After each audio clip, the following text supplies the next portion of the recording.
Congress party అని నచ్చదా లేదా Congress ముస్లింకి support అని నచ్చదా? ఎందుకు బీజేపీకి కాంగ్రెస్కి పడదు? అసలు భారతీయ జనతా పార్టీ కాకుండా ఈ దేశంలో ఏ ఇతర పార్టీ కూడా ఒక సిద్ధాంతపరమైనటువంటి పార్టీలు కాదు. కొద్దిగా గొప్ప కమ్యూనిస్టులకు మాత్రం కొంత సిద్ధాంతం, అది మంచిదో చెడ్డదో ఒక సిద్ధాంతం ఉంది. ఇంకెవరికి కూడా ఇక్కడ సిద్ధాంతం లేదు. భారతీయ జనతా పార్టీ యొక్క ఐడియాలజీ కూడా పూర్తిగా ఇంతకుముందు మీకు చెప్పినట్టుగా అంత్యోదయ స్ఫూర్తితోటి ఈ దేశంలో ఉన్నటువంటి ప్రతి ఒక్క పేద వర్గానికి సంబంధించిన బడుగు బలహీన వర్గాలకు సంబంధించిన వ్యక్తికి కూడా ప్రతి ఒక్కరికి కూడా సమఫలాలు ఈ దేశంలో అందాలి అనే ఉద్దేశం. నేను అడుగుతూ ఉంటాను, కాంగ్రెస్ పార్టీకి పడకపోవటం కాదు, ఈ దేశాన్ని విచ్ఛిన్నం చేసేటటువంటి ఏ పార్టీ పట్ల కూడా భారతీయ జనతా పార్టీ అనుకూలమైన ధోరణి చూపించదు.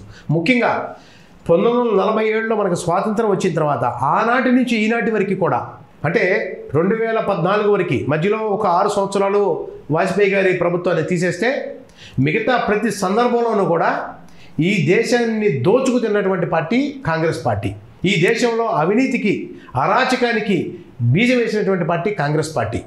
ఒరిజినల్ కాంగ్రెస్ పార్టీ 47కు ముందు ఏదైతే ఉందో ఆ కాంగ్రెస్ పార్టీ రద్దు ఎప్పుడో జరిగిపోయింది. జవహర్లాల్ నెహ్రూ గారు అధికారం చేపట్టిన తర్వాత కొద్ది కాలం ఆ పేరుతో నడిపినప్పటికీ కూడా ఆ రోజు ఉన్నటువంటి ఈ దేశం కోసం ప్రాణాలు అర్పించినటువంటి, ఈ దేశం స్వాతంత్రం కోసం పోరాడినటువంటి ఎంతోమంది మహానాయకులు, సర్దార్ వల్లభాయ్ పటేల్ కావచ్చు, లాల్ బహదూర్ శాస్త్రి గారు కావచ్చు, వారి పట్ల ఏ రకమైనటువంటి వివక్ష ఈ కాంగ్రెస్ పార్టీ చూపించిందో దేశ ప్రజలందరూ కూడా చూశారు. అటువంటి పార్టీని భారతీయ జనతా పార్టీ కాదు, భారతదేశ ప్రజలందరూ కూడా ఈరోజు అసహించుకుంటున్నారంటే దానికి కారణం ఆ పార్టీ చేసినటువంటి, గతంలో చేసినటువంటి కార్యక్రమాలు.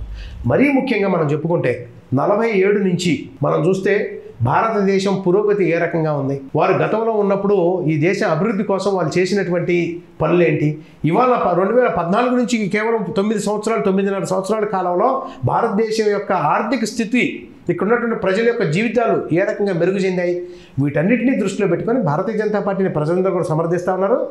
మేము వ్యతిరేకించడం కాదు, ఈ దేశ ప్రజలు ఇప్పుడున్నటువంటి కాంగ్రెస్ అనేటటువంటి పార్టీని, ఐఎన్సీ ఏదైతే ఉందో దాన్ని తరిమి కొట్టేశారు ఈ దేశం నుంచి. ఆల్రెడీ ఎక్కడో 1-6 రాష్ట్రంలో వారు ఇంకా వారి యొక్క ఆనవాళ్ళు కనపడతాయి తప్పితే ఇంకెక్కడ కూడా ఈ దేశంలో లేదు.